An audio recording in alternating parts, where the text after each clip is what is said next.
I'm Sonya. I'm Cynthia. I'm Elessar. I am Jessica. I'm Andrew. I'm Sean. I'm William. My name is Lucia, and this is Cincinnati from Scratch.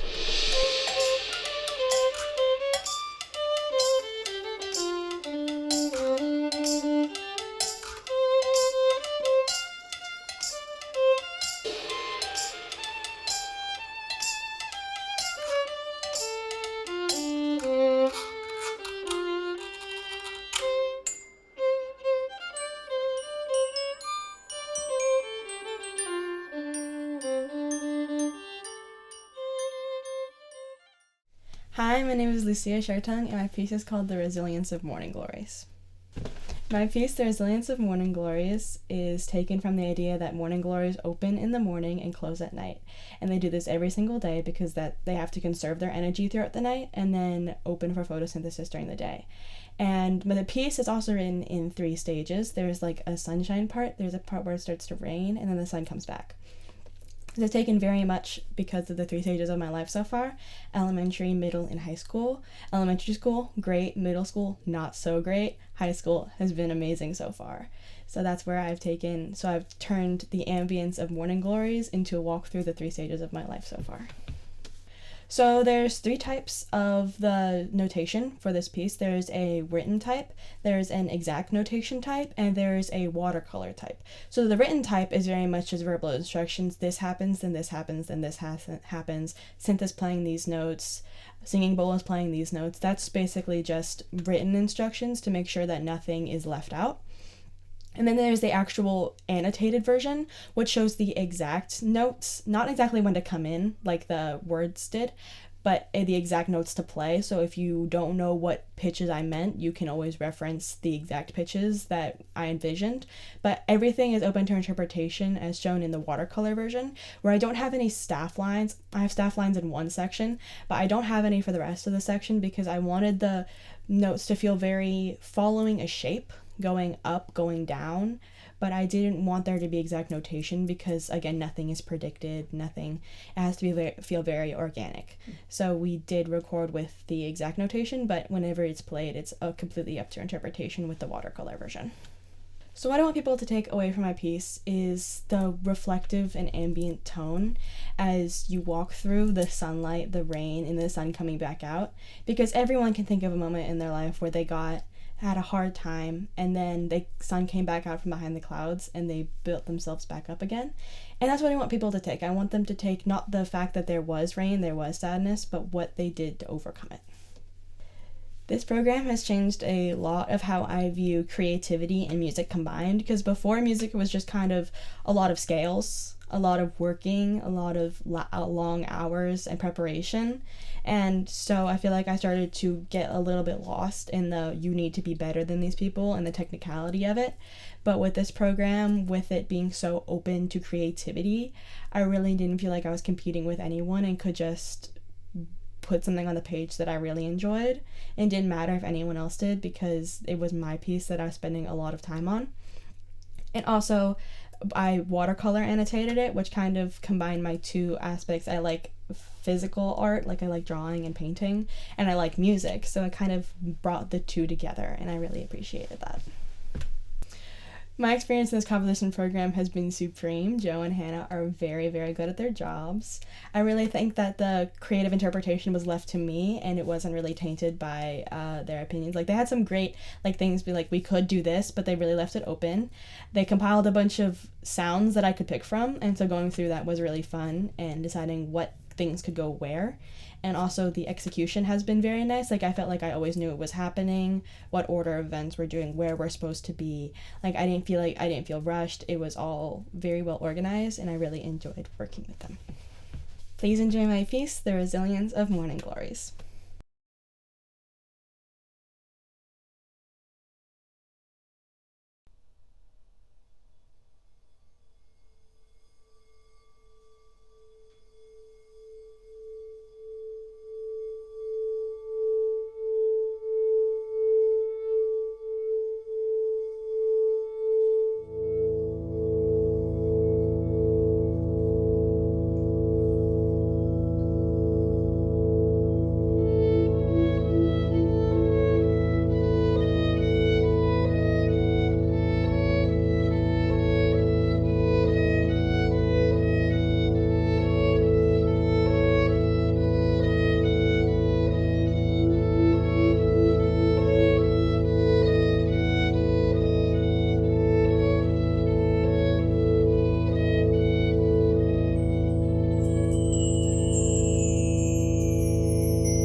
My name is Eli DeHoff, and my piece is called On Lesser Seen Emotions.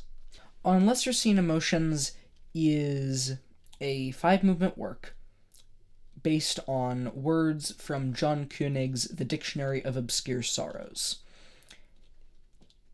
There are words within that book which refer to more specific feelings that one might experience in their life, 5 of which, automania, the bends, the guilt rights, duller blindness, and sonder, served as the inspiration for the 5 movements in the work.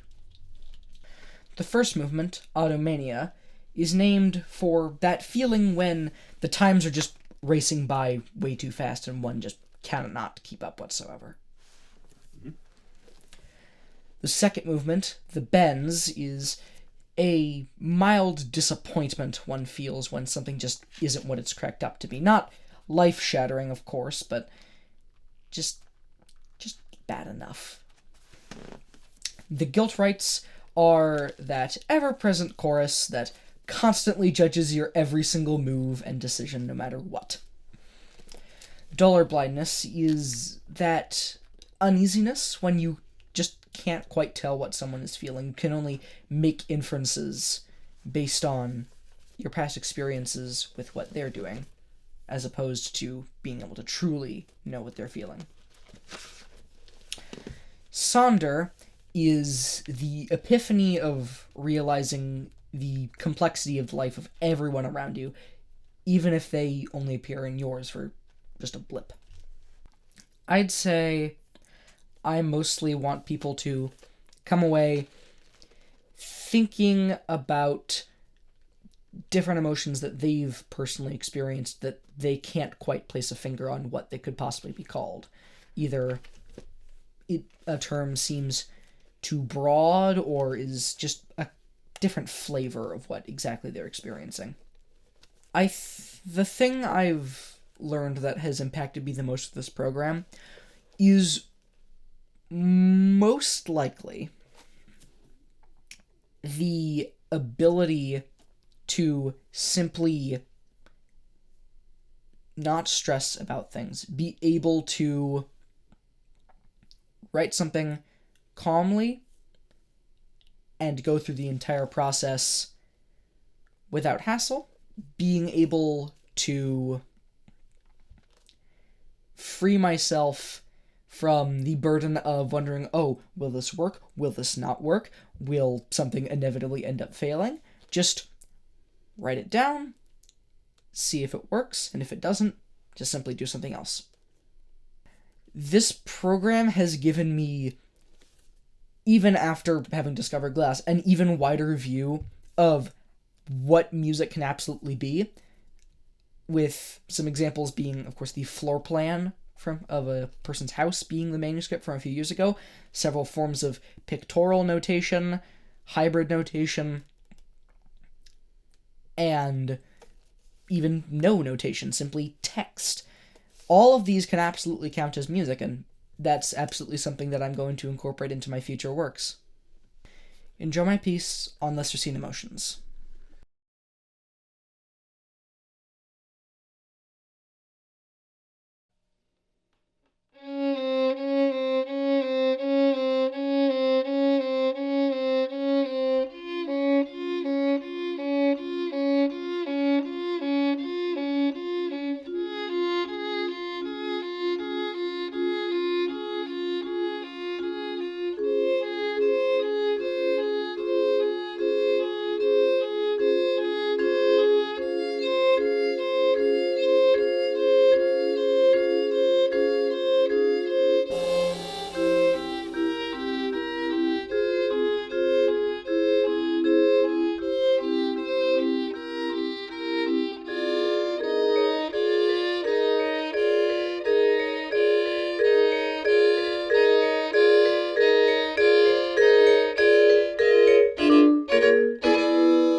Hi, my name is Jessica Ries, and my piece is called Call to Attention.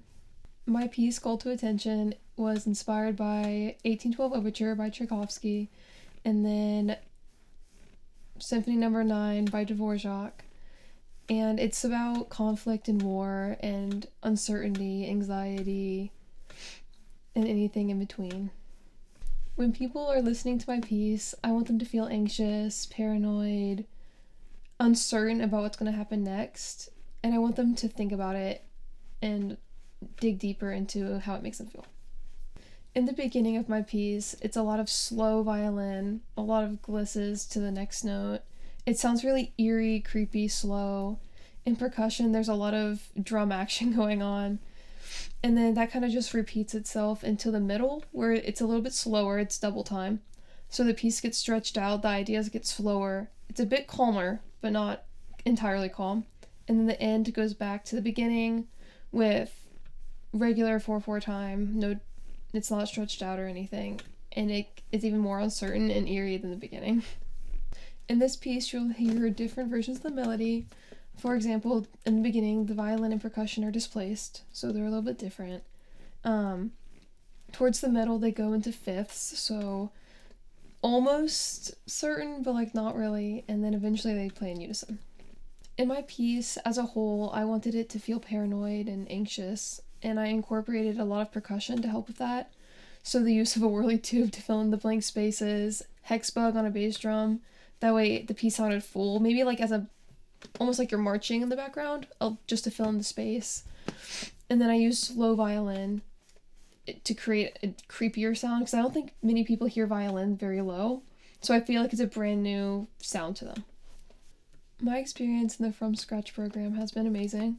I've never composed before. My school has no composition classes, no like music theory classes at all, so this has been a brand new experience, and it's made me really enjoy composing. One of the most important things I've learned is that anyone can compose. I feel like I've always been so intimidated by it. I've always wanted to do it, but I've always been like, I don't know what I'm doing. How am I supposed to do this? Where do I start? What do I do? And I think it's broken down really well to where you can understand that.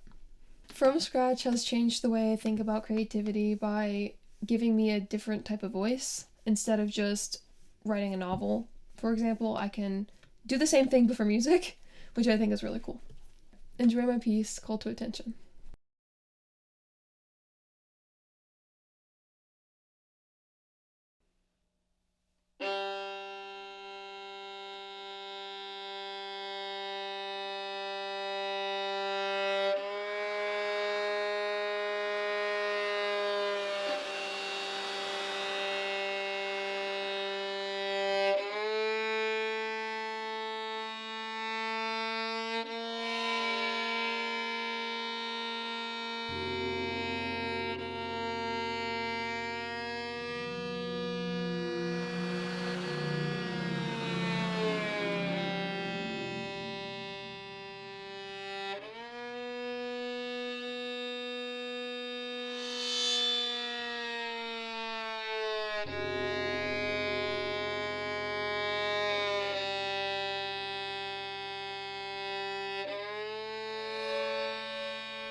Hello, my name is Sean Hayes, and my piece is The Legend of Setanta.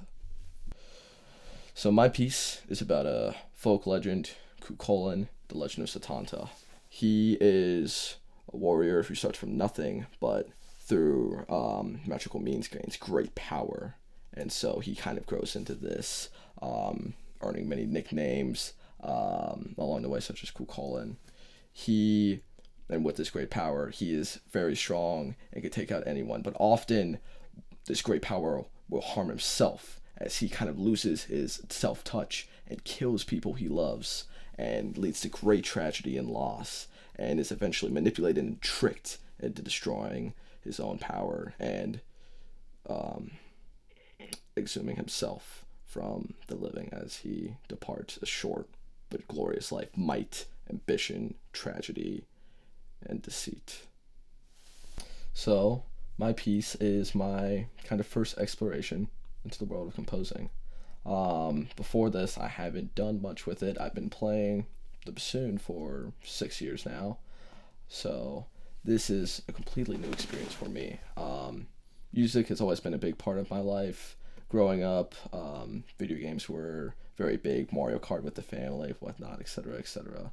And as I kind of delved into why I liked certain games so much over others, I found that sometimes the music can play a really big factor. For example, when you think of the Pirates of the Caribbean, the two big factors that make it the star show it is, I would say, in most people's minds, are Johnny Depp and the John Williams score. Just those two are just perfect. That made the movie so great.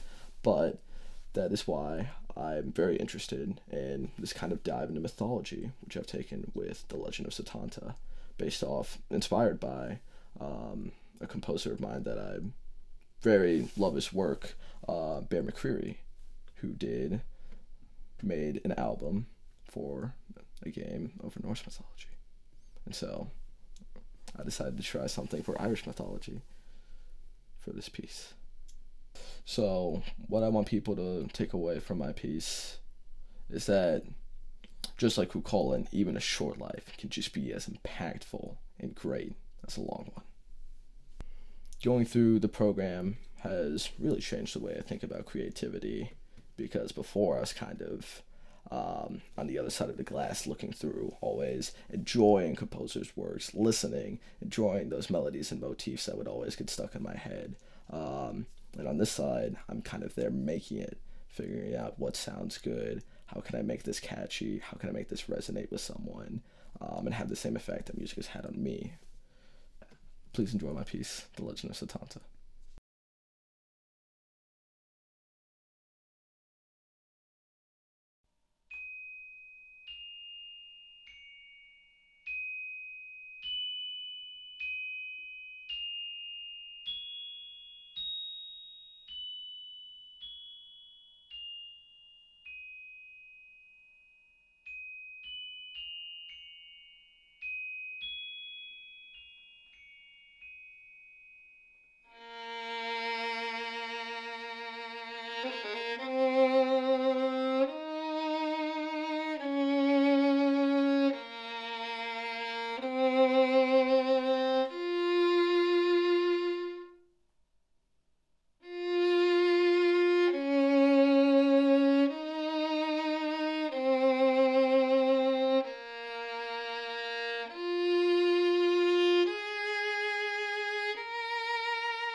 Hi, my name is Sonya Moomaw, and my piece is called Technicolor. So my piece is following a young woman who's just finished college. She's moving into this big new city, super excited for her first 9 to 5, and she starts out very confident, very energetic, ready to take on the world. Then though work and life and everything starts weighing down on her. So she starts kind of losing her mind a little bit, which you can hear in the melodies, devolving and falling out of tune. Eventually, though, she rediscovers her past, and reconnects with it. So in that section, she is reminiscing about all her favorite childhood memories. So that section has a little bit of nostalgia, but also a lot of childlike wonder. At the end of the piece, the two melodies intersect together and represent how you can move forward in your life while still remembering your past and being that person too. So I was inspired to write this piece by a conversation that me and my mom had. It was an everyday conversation until I brought up that I really wanted red rain boots and a yellow raincoat. And my mom was like, that's so cool, because I dressed you as that as a child, all the time. And I was like, oh, that's a crazy full circle moment. But that inspired me to write this piece because as a person, I've always wanted to still be in touch with my past while moving forward as a person as well. And I thought that was a very cool full circle moment of how even if I'm not realizing it, I'm still connected to my past in some ways. I want listeners to take away from the piece a little piece of themselves, I guess. I want them to remember their past and really think about how they are living for their, not just themselves, but their inner child.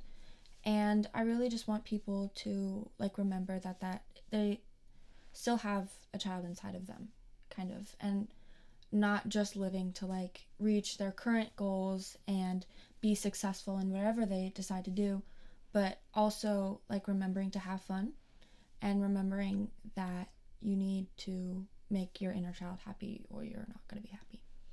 I think the most impactful thing that I learned was that I think one of the biggest things is there's always going to be somebody supporting me, even if it doesn't feel like it. And nobody's going to complain if you do what you want, at least not if they actually want you to succeed. And it also gave me the freedom to explore what I wanted freely too. So learning how to do that as well. One big thing that this program has changed is I was very opposed to composing before I did this. I was like, I don't know what I'm doing. I'm not gonna try. And while I was sitting in the concert, I think I came up with 3 new piece ideas within the last half of it. So opening my mind to that and really just noticing more about how it reflects the composer. And even if they don't intend to put a piece of themselves in their music, they are going to. And learning to look for that. And then also noticing hey, I remember learning about this. Or this certain type of little tiny thing that really changes this piece. I learned about this in that program. But yeah, I hope you enjoy my piece, Technicolor.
Hi, my name is William Yeoh, and the name of my piece is the Ponte Vecchio. For this piece, I chose to represent World War II through the lens of the Ponte Vecchio, an iconic bridge in Florence, Italy. The destruction this bridge endured was representative of the events across Europe. Thousands of bridges had been destroyed, dozens of cities reduced to rubble, and millions starved because of wartime rationing. I chose to structure my piece like a bridge, having 3 sections. The entrance representing the uneasy peace before the war, the middle section representing the war itself, and the exit representing the rebuilding and reconstruction era after the war. For this piece, I incorporated a variety of different soundscapes. At the beginning, you'll hear this crackling, like as if you're hearing the violin on the radio. That's achieved by using a tin foil on the bass drum. When the war starts, you'll hear a Mussolini audio clip representing, the declaration of war on the rest of Europe. You'll also hear a shell shock moment within the middle of the piece where everything starts to slow down, similar to what soldiers would have experienced on the ground. And at the end, you'll hear chess pieces being moved around as if it was rubble. At the ending of the piece, you'll hear the violin fade out and the percussion get much louder, and that's representative of the fact that, the effects of war are still there, and at times they can overcome people with emotions, and so that's what I really wanted to bring out with the piece. For this piece, I was really inspired by 2 photos of the Ponte Vecchio, one before the war and one after the war. I think that's reflective in my piece, because at the very beginning you hear this very somber, very beautiful violin melody, and at the end it comes back again, but it's almost unrecognizable. It's very distorted. Something I'd like for people to hear in this piece is the intensity and the brutality of war. Oftentimes war is romanticized and often seen as heroic, while on the ground it's incredibly destructive.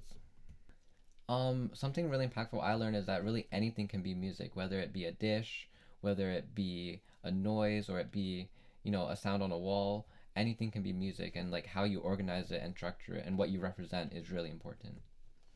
Something I think I'll take into the future from this program is the fact that there's so much creativity just lying around, and it doesn't matter if you have access to an instrument or not, but you can create music however you want, and it can represent whatever you want, and it's a really good way at telling a story. Being in the studio was really surreal. Hearing your music played and performed with professional mics was amazing. As a huge fan of the Beatles, I'm always seeing photos of them in the studio, and they're exploring, creating, and for the first time I got to experience what that was like, so that was really incredible. Please enjoy my piece, Il Ponte Vecchio.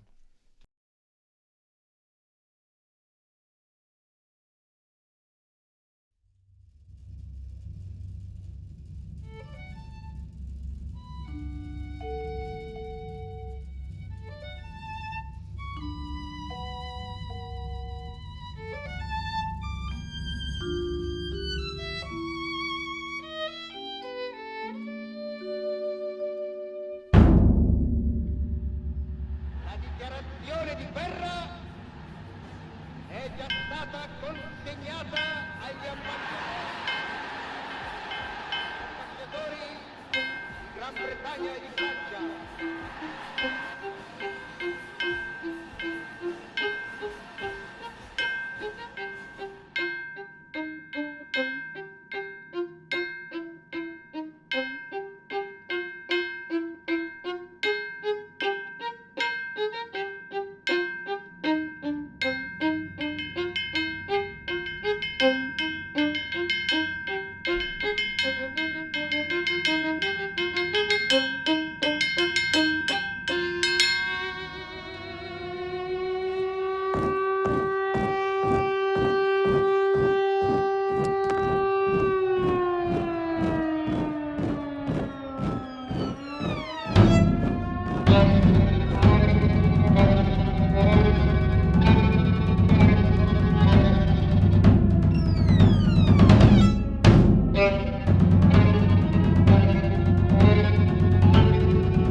is Andrew Zhang, and my piece is called Entropic Variations. This piece is a theme and variations piece, but with a twist. Each variation is its own take on the theme, but it's completely decided on the roll of a dice.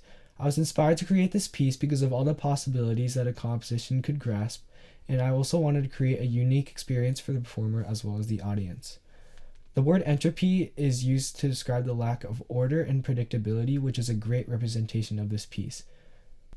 What I like about the idea of randomness is, as a young musician myself, I find performing to be a unique experience, but it can also be a little bit repetitive, and I wanted to create a unique experience for the performer where no two performances of the piece are ever quite the same.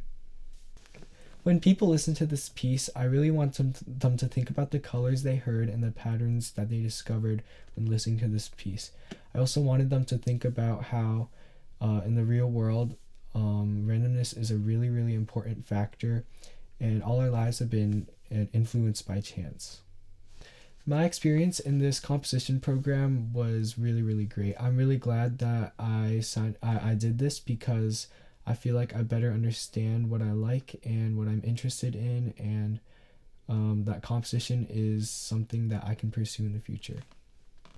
I think in general, with a lot of the things that I do, I want to try to be more creative like I aim to be in this program. And with my piece specifically, just like how the performers adapted to changes, I want to be more alert and adaptable to changes in life. I would say creativity is probably the biggest priority. I would much rather be more creative than make it sound good, because I feel like when it's creative, it really leaves more of an impact on the audience. Enjoy my piece, Entropic Variations.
Hi, my name is Cynthia Li, and the name of my piece is Koi Summer.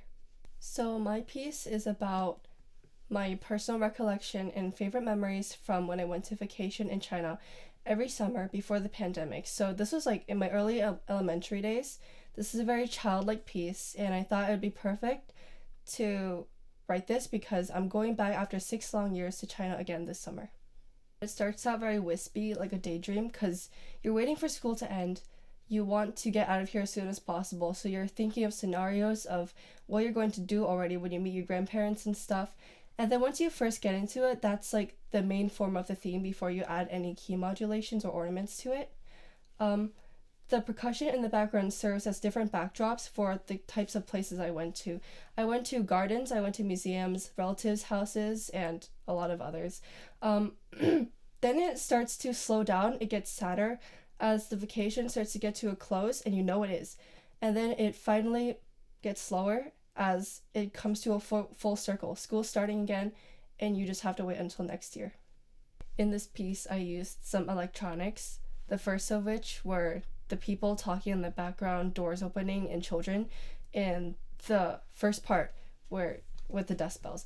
And then as you get into the first part of the main theme, you hear like sounds of marketplaces and like royalty free noises from YouTube, I guess, of places in China to like represent how there's like so many people and they're just always talking in the background as I can remember.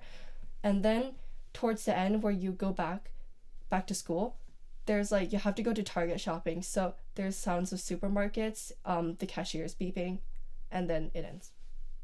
One of the most important things I learned in this program has been how to like collaborate and set deadlines for myself, especially for something that I've never done before, which is composing, which itself was a skill that I learned here. I learned that the first version shouldn't be good, which is something that I've always struggled with. And with these deadlines, I feel like being able to push out my first piece has been like such a blessing.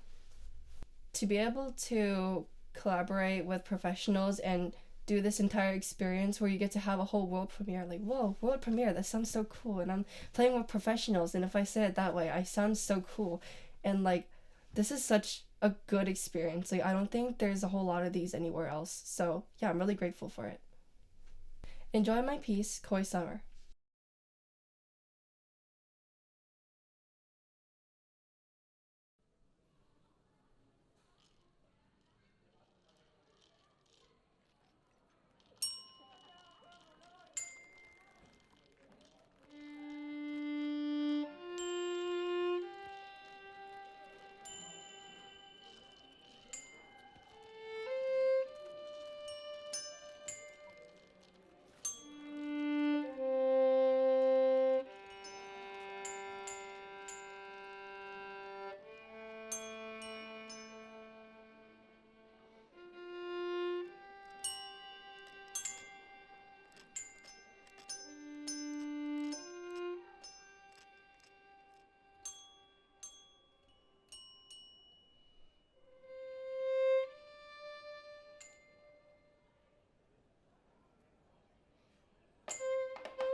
Thank you.